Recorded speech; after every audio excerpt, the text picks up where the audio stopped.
What's going on, guys? This is Demian from The Lookout, and I am here with the updated Fusion World tier list.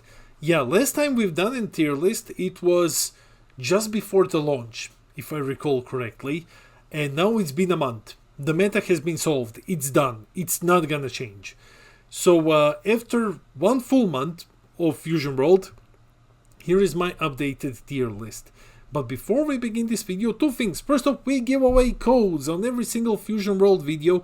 Every new Fusion World video, we give away 2 digital pack codes to 1 lucky winner. All you got to do is subscribe, like the video, and drop a comment. And then at the end of the next Fusion World video, I'm going to declare the winner of this video's giveaway. And that's how we're just gonna do it. Like, for every Fusion World video, we have like hundreds of codes to give away. So don't worry, if you don't win now, you're probably gonna win next time, hopefully. And of course, huge shout out to the Coffee Club, our lovely patrons. These are our $2 and up patrons that buy us coffee. They keep this crazy content grind going.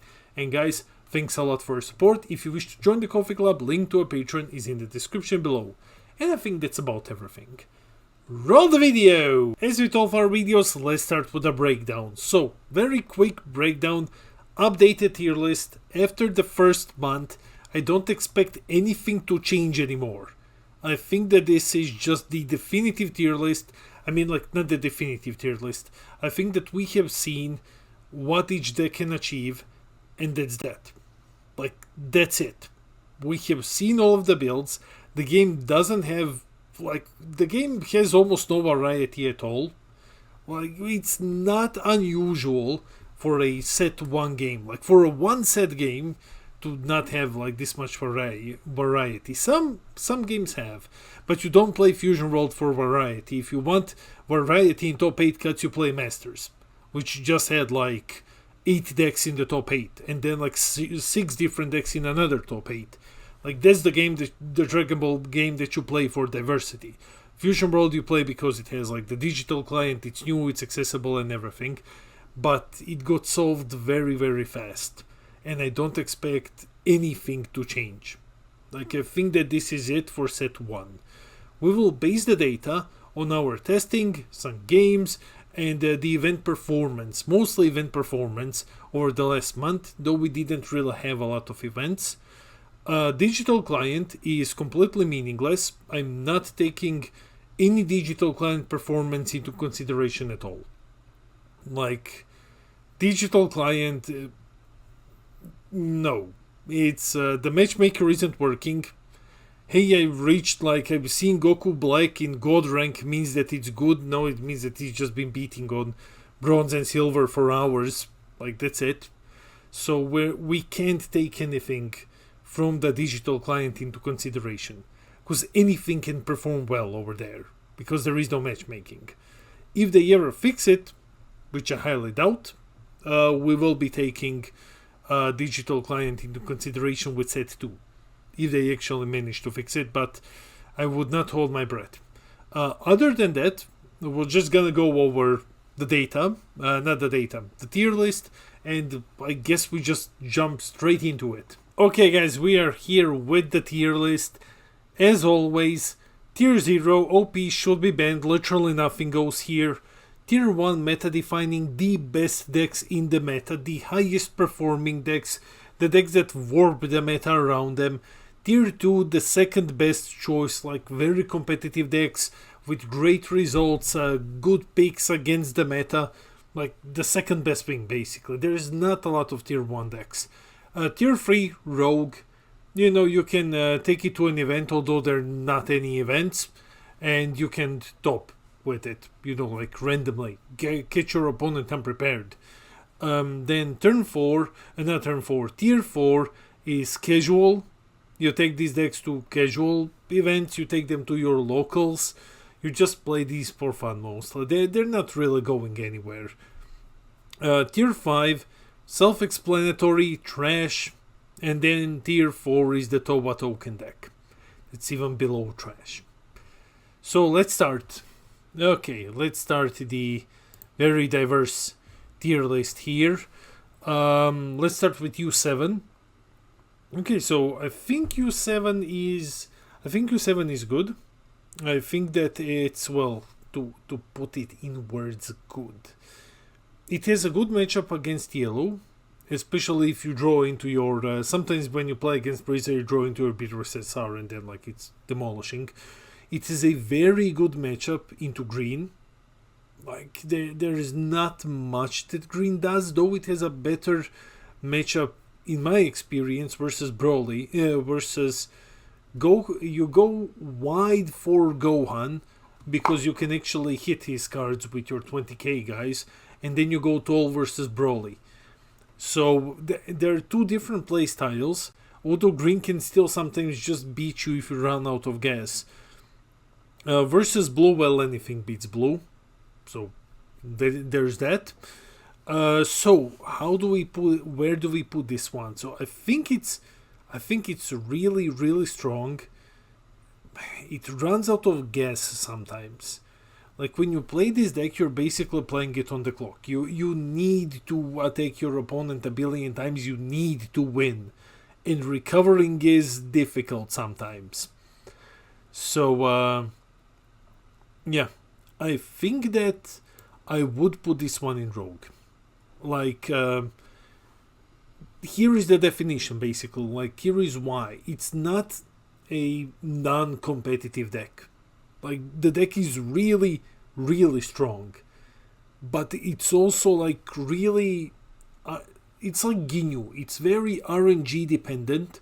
All of your matchups are good in theory. But if you run out of steam, if you don't win on the clock, like, super fast, and your opponent gets a slight window to recover, you're screwed.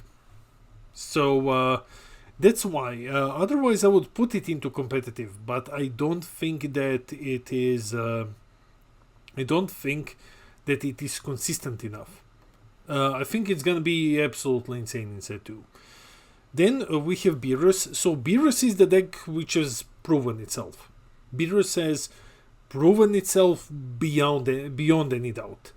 Though we don't really have events that should count. We have like a couple of those Ultimate Battle events. Those definitely count. And we have all of the official things. Basically, we have like some community events here and there. I don't really follow that, but from what I have seen, Beerus does very, very well. And I think that out of all of the red decks, Beerus is by far the best one. Like Cody and I said in the last list, Beerus is the best red deck. So I think that Beerus has proven itself. I think more and more people are seeing that Beerus is indeed a monster. But it's not the easiest deck to play. However, I would still put Beerus into like tier 1 basically. I'm gonna put few of them here. Then it is the starter Goku. This one is so hard. Like, the problem is the deck is amazing. The deck is absolutely absurd. The deck is super, super strong. But it's so overshadowed by the U7 one. Like, it's so stupid overshadowed because it is the weakest starter deck. So, and it is skill intensive. It does require that you know how to pilot it properly.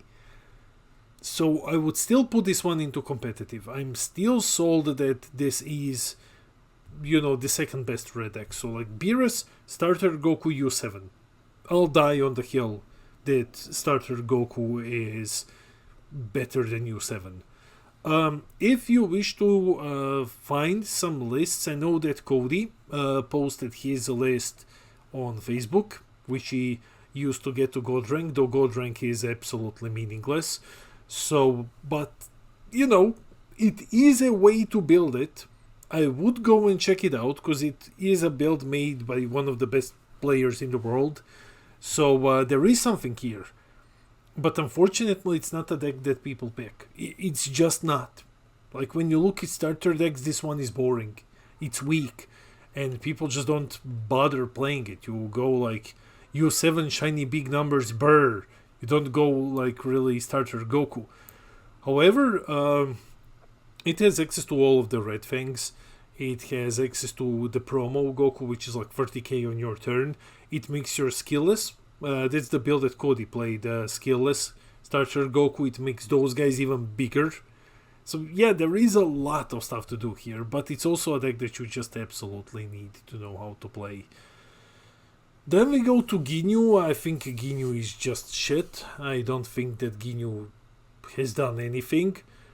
It won a couple of celebration events, though also counting those is just kind of sketchy, cause like, yeah, very good pilots, but the problem is that those events came out so early that we just did not have any. It's not valuable data if people don't have cards. That's why we don't count the digital client at all.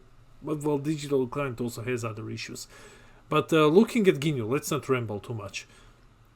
Looking at Ginyu, in theory, it has a very strong matchup into green, especially if you're not fighting Broly. If you're fighting Gohan, it's an easier matchup.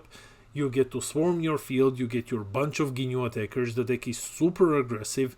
It suffers from the same problems as, let's say, Frieza versus Red, where like if your opponent just keeps wiping your board, though Frieza has some other tools that Ginyu doesn't have.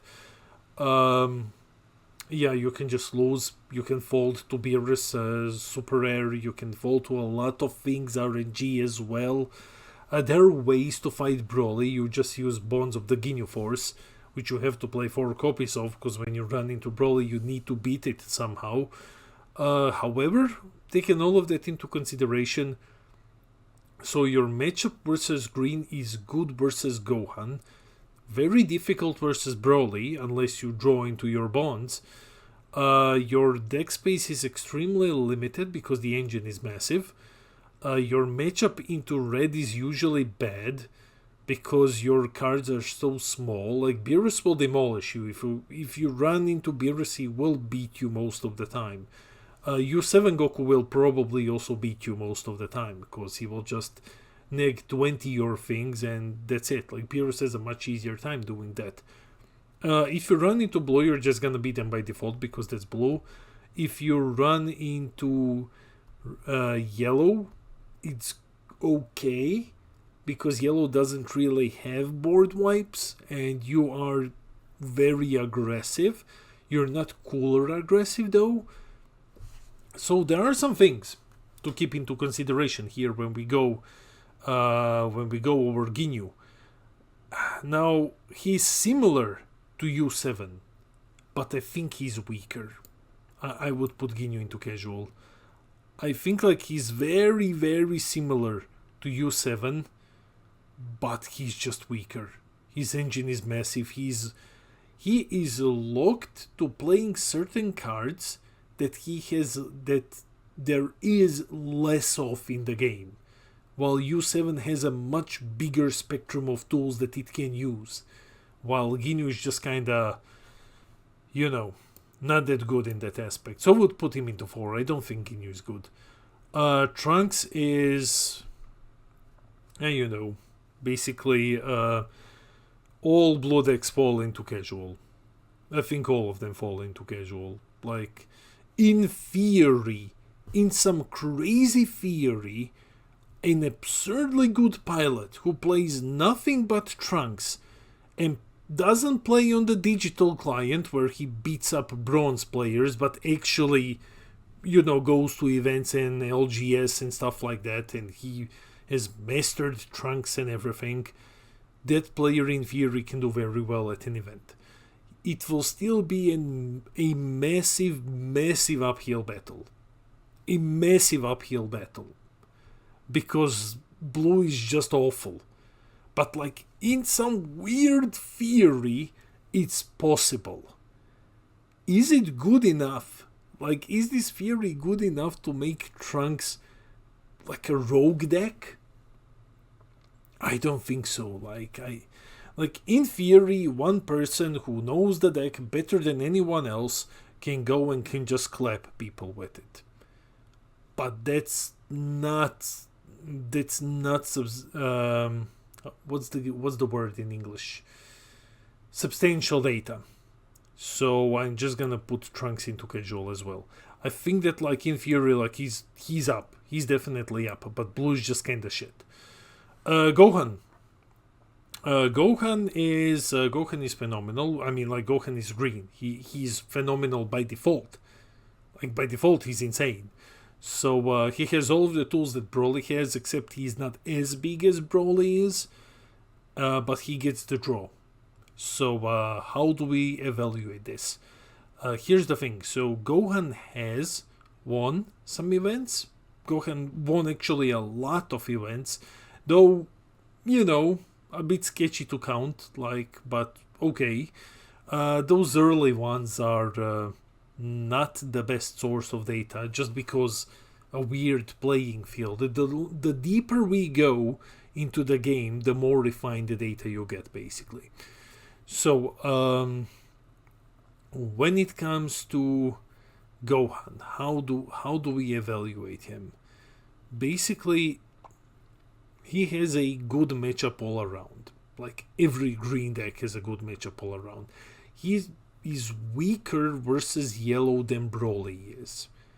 And now when we are seeing a bit more refined decks, let's say it like that, when we are seeing some results from, let's say, some events where people bring like done decks and stuff, I think Gohan has fallen off just a little bit.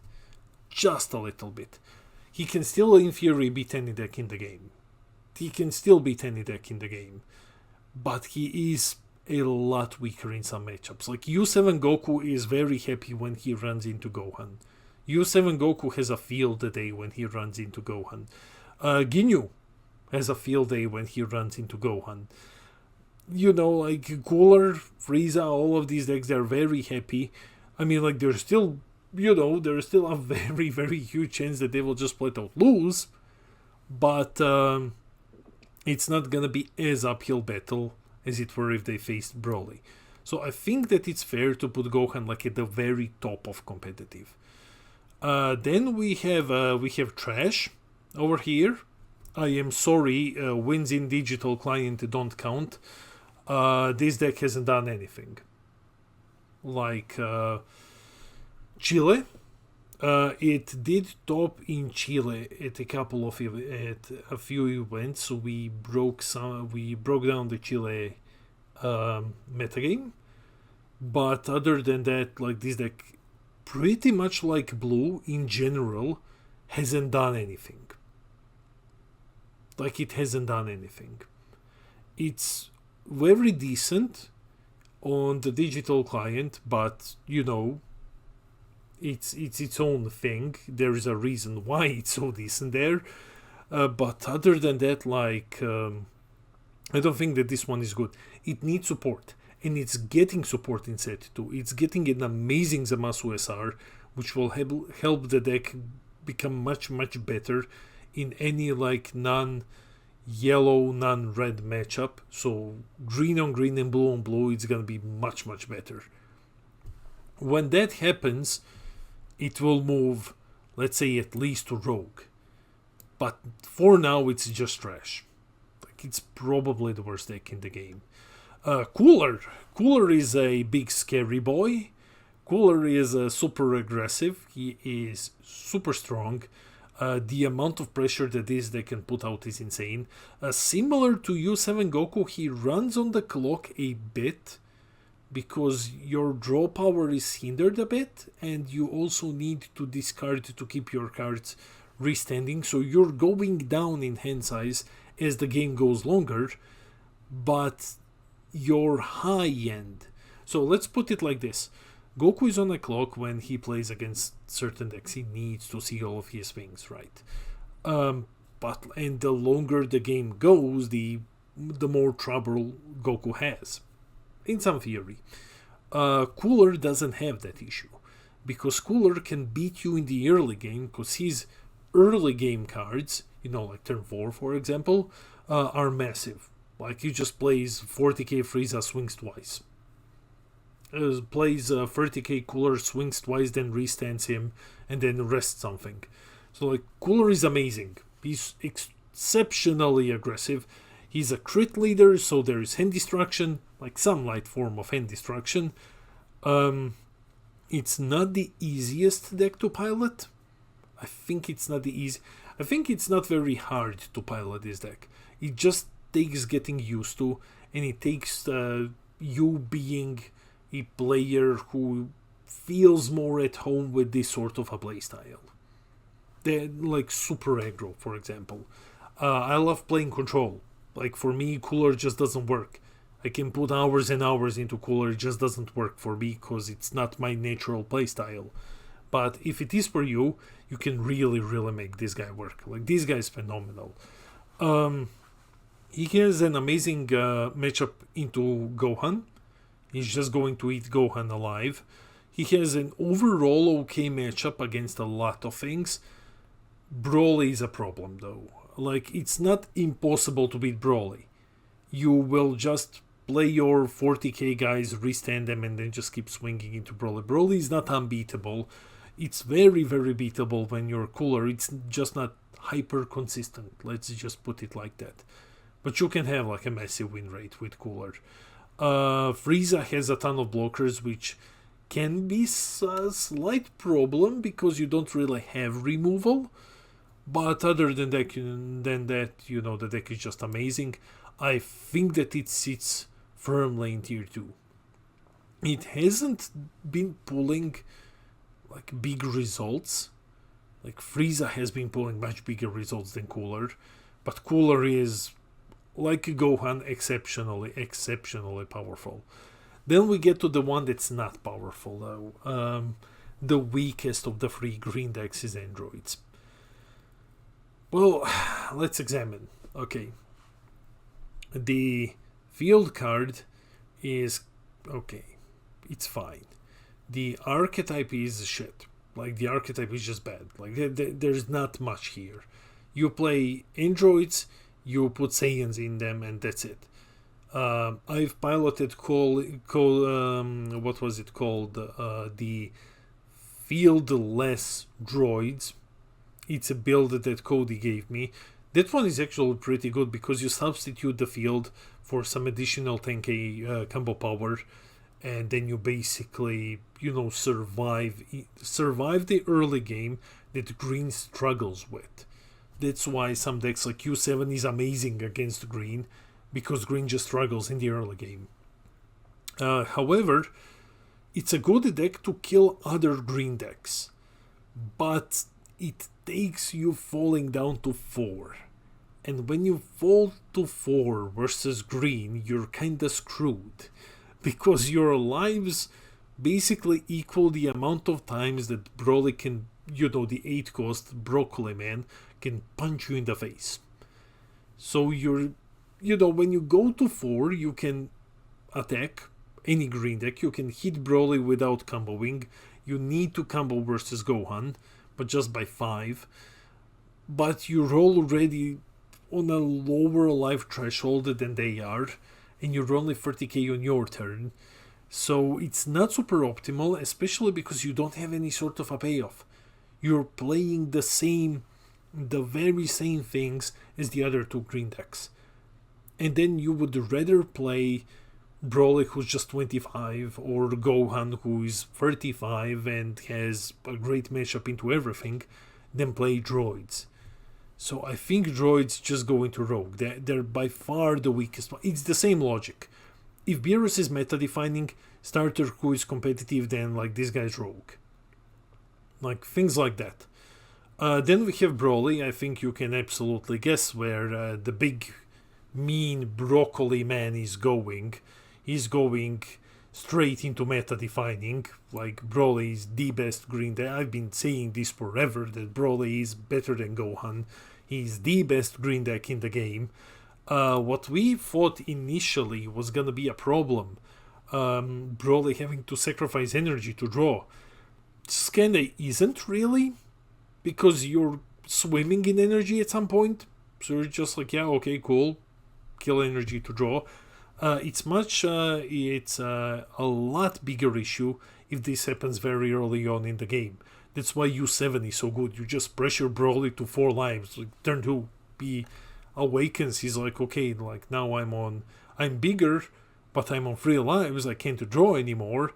And then your turn 3, you start putting out 25, 30Ks and then just continue swinging into him. That's the problem with Broly. He's really struggling early game.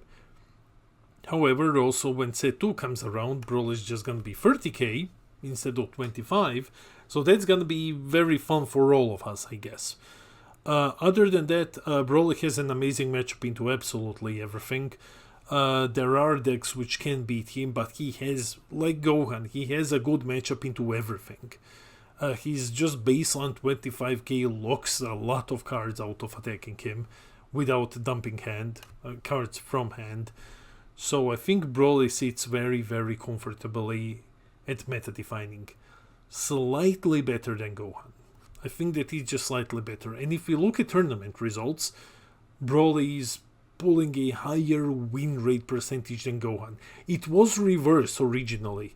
Originally it was Gohan who had a higher win rate than Broly. And now it's Broly who has like a higher win rate than Gohan, I guess. Like I've been seeing Broly more than Gohan when I'm sent some lists. So I think Broly is meta defining. When you're building a deck, you're looking at how do I beat Broly. You're not often looking at, okay, so do I beat Gohan? One of the main questions is, do I beat Broly with this? That's meta defining to me. Then we see Vegeta, which is also just bad. There's not much to say here. Blue got shafted. Blue got really shafted. Vegeta is also in the trash tier along with Goku Black. I think that an amazing pilot can get it going, can make Vegeta much, much better, but he's not as good as Trunks. Like, he's not. You can be the best Vegeta pilot, you can fight the best Trunks pilot, and he's probably gonna beat you. He's probably gonna have a much easier, or you can just play, like, if you play a gauntlet of different decks, I think Trunks is gonna be the one with a much better result than Vegeta. Vegeta is good at fighting green though. He's very good at fighting green, but currently in a very aggro heavy game, it's just not there. Like, you have to be on 7, which is way too low to get your activate main. Your opponent, if you, let's say, play U7 just rushes you, fills your hand with shit. You're now at 11 cards. You can awaken, but you're at 11, so you have to start dumping and stuff if you want to get your activate main going, if you want to get your ability from more cards going. It's not that strong. Like, it's really, really struggling. And then we have the final one, Frieza. Frieza is meta defining. Frieza is the best yellow deck in the game. Frieza is extreme control. He gets to play all of the things that Cooler plays, but he also gets a lot more value than Cooler gets. Like, the decks are built very similarly. Frieza is just like Cooler for a longer game, but Frieza has ways to recover, while Cooler is running on the clock at some point, because he needs to keep ditching hand. He doesn't have a huge hand size. Frieza benefits from a lot of blockers. His board is not the hardest to build up back again. The boss monster is amazing. And the Ginyu Frogs are absurd value in Frieza. Like, I have seen Peter Dance, one of the best players in the world, play Frieza with like 20 cards in hand because you just use Ginyu Frogs. Frieza is value game. He is the closest, I think, to a control deck that we have here, at least in yellow. Beerus is also like kinda control-ish with all of his minusing effects and the ability to remove cards and stuff. So anyways, I think I'm relatively happy with this one. So I'm just gonna call it a day here. Plus, Frieza has been pulling a lot of results, if we're gonna take a look at it like that. So yeah, for one last time, before we go to set 2 in May, because it really doesn't make sense to keep making these tier lists when we kinda already know everything that there is. This is the tier list. I don't expect it to change at all. I will be shocked if it changes somehow until set 2 drops. So yeah, maybe it does, maybe it doesn't. We'll see. But anyways, this is the tier list. That's it for the video. Let me know in the comments below. What is your Fusion World tier list? Like, is it similar to this one? Is it different? I expect that our very bottom tiers will probably be different. I don't think that high tiers will be that different, but you know, they're fans of Goku Black, of Vegeta. There's nothing wrong with maining one of those two decks and playing them. If you're a fan of them, more power to you. But I'm interested into seeing what are your tier lists like. So let me know in the comments. I read all of your comments. I try to respond to everything. I love our little community.